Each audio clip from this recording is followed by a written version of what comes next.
नहीं को उपकारी।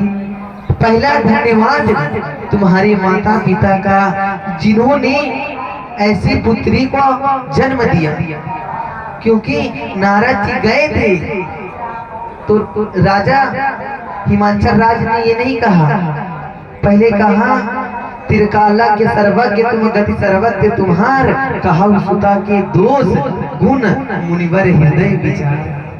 पहले नहीं कहा कि मेरी पुत्री के गुण बताइए, आप मेरी पुत्री के पहले दोष बताइए, और जो गुण है वो तो है ही है।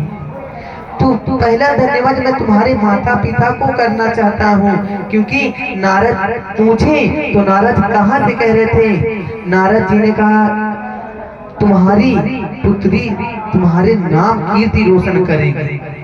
अरे बहुत ही बढ़िया, क्योंकि नारद जी कहने लगे, नारद जी कहते हैं बहुत ही भाग्यवान तुम्हारी पुत्री है।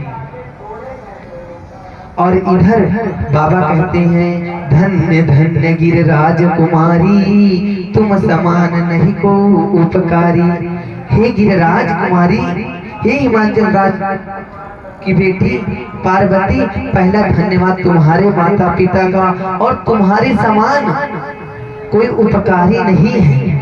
अरे तुम ऐसी कथा सुन रही हो जो एक लोग को नहीं, दो लोगों को नहीं, पूरे लोगों को सुख देने वाली हो, ये कथा सुन रही हो। तुम्हारा स्वार्थ नहीं है इसमें तुम संसार के हित के लिए सुन रही हो ऐसी कथा। तो बाबा कहते हैं हे पार्वती बताओ कौन से राम की कथा सुनोगी, राम की सुनोगी या परशुराम की?